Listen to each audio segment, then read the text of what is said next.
Bhojpuri cinema में जहां सितारों की पूजा होती है, वहां आजकल एक अलग ही माहौल है। एक ऐसी जंग छिड़ गई है जो फिल्मों की नहीं बल्कि असली सियासत के मैदान की है।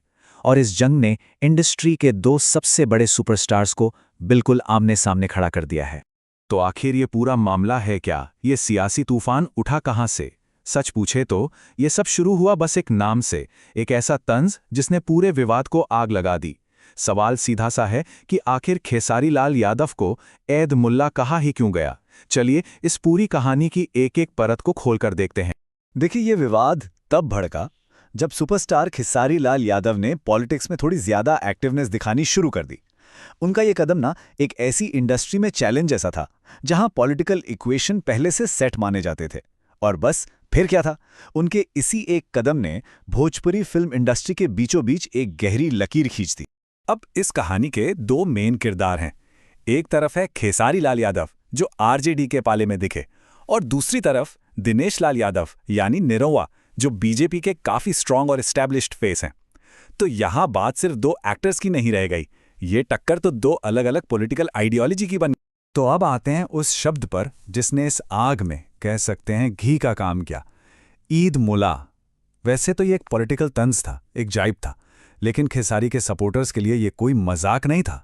उन्होंने इसे सीधे सीधे एक रिलीजियस और बेइज्जती करने वाला हमला माना। उन्हें लगा कि इसका असली मकसद खेसारी की आइडेंटिटी पर चोट करना। और जैसे ही इन सितारों ने सियासत का चोला पहना, इनकी जो प्रोफेशनल राइवलरी थी वो एकदम से आग उगलने वाले पॉलिटिकल टकराव में बदल गई। मतलब जो कंपटीशन कभी बॉक्स ऑफिस कलेक्शन का हुआ करता था, वो अब चुनावी रैलियों और भड़काऊ भाषणों में सिमट कर रह गया। और इसका असर इतना गहरा पड़ा कि पूरी की पूरी भोजपुरी इंडस्ट्री ही दो कैंप्स में बंट गई। आर्टिस्ट, डायरेक्टर, यहाँ तक कि फैंस भी सब अपनी अपनी पॉलिटिकल लॉयल्टी के हिसाब से एक दूसरे के खिलाफ खड़े हो गए। माहौल एकदम गर्म हो गया था। तो सवाल ये उठता है कि आखिर ये भड़काऊ भाषा आई कहाँ से? इसे समझने के लिए ना उस चुनावी माहौल की गर्मी को फील करना पड़ेगा। एक ऐसा माहौल जहां हर शब्द एक हथियार की तरह यूज हो रहा था। अच्छा, यहां एक चीज नोट करने वाली है।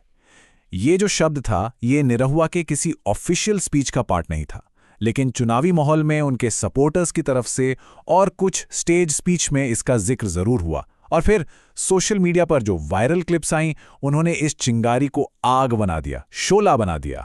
देखिए, ये लड़ाई सिर्फ दो लोगों की नहीं थी, बिल्कुल नहीं। इसके पीछे काफी गहरी पॉलिटिकल स्ट्रैटेजीज काम कर रही थी। यहां हर साइड अपनी एक खास पहचान को, अपनी एक आइडेंटिटी को और मजबूत करने की कोशिश में लगा था। ये असल में आमने सामने की आइडियोलॉजीज की टक्कर थी। जो पॉलिटिकल एनालिस्ट हैं वो इसे कुछ इस तरह से देखते हैं। उनके मुताबिक खेसारी ने खुद को गरीबों की आवाज और सिस्टम को चैलेंज करने वाली एक नई पॉलिटिक्स के फेस के तौर पर प्रोजेक्ट किया। वहीं दूसरी तरफ निरहुआ अपनी पार्टी के एक एस्टैब्लिश्ड और ट्रस्टेड फेस के रूप में मैदान में थे, जो स्टेबिलिटी का सिंबल थे। और सच तो ये है कि सियासत का दस्तूर भी शायद यही है।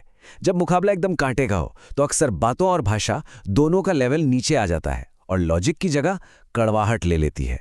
तो इन सब पर्सनल अटैक्स के बीच खुद खेसारी लाल यादव ने क्या किया? उनका जवाब क्या था? उनका जवाब काफी सोचा समझा और स्ट्रेटेजिक था। एक ऐसा जवाब जिसने पूरी डिबेट का रुख ही मोड़ने की कोशिश की। उन्होंने इस पूरी कीचड़ उछाल से ऊपर उठते हुए एक बहुत ही पावरफुल स्टेटमेंट दिया। उन्होंने साफ कहा कि एक आर्टिस्ट की असली पहचान उसका काम होता है, उसकी जाति या धर्म नहीं। ये उनकी तरफ से ना नफरत की पॉलिटिक्स को आर्ट से जवाब देने की एक जबरदस्त कोशिश थी। इस स्टेटमेंट के जरिए उन्होंने खुद को किसी पार्टी या ग्रुप का नहीं बल्कि सीधे जनता का कलाकार डिक्लेयर कर दिया। उनका मोटिव बिल्कुल क्लियर था, इन सब विवादों से ध्यान हटाओ और वापस अपने काम और लोगों से जुड़ो। लेकिन ये जो घटना हुई, ये अपने आप में अकेली नहीं है, बल्कि ये भोजपुरी सिनेमा में पॉलिटिक्स के बढ़ते हुए दखल का एक बहुत बड़ा और थोड़ा चिंताजनक साइन है। एक ऐसा ट्रेंड जो अब शायद हमेशा के लिए इस इंडस्ट्री का हिस्सा बन चुका है। अगर हम थोड़ा पीछे मुड़कर देखें तो ऐसे कई किस्से मिल जाएंगे। पहले के इलेक्शंस में भी दूसरे बड़े बड़े सितारों ने पॉलिटिकल कैंप्स चुने हैं और इसकी वजह से दोस्ती में दरारें आई हैं और रिश्ते हमेशा के लिए बदल गए हैं। और शायद इस पूरे ट्रेंड की सबसे दुख की बात यही है, वो आर्टिस्ट्स जो कभी एक दूसरे की फिल्मों में जान डालते थे, एक साथ स्टेज शेयर करते थे, आज वही पॉलिटिकल पार्टीज के लिए एक दूसरे पे कीचड़ उछालने वाले सबसे बड़े हथियार बन गए हैं। तो ये पूरा मामला हमें कुछ बहुत ज़रूरी सवालों पर लाकर खड़ा कर देता है। पहला और सबसे बड़ा सवाल, क्या अपनी बात रखने के लिए पॉलिटिकल डिबेट में लैंग्वेज को इस लेवल तक गिराना ठीक है? क्या ये एक्सेप्टेबल है?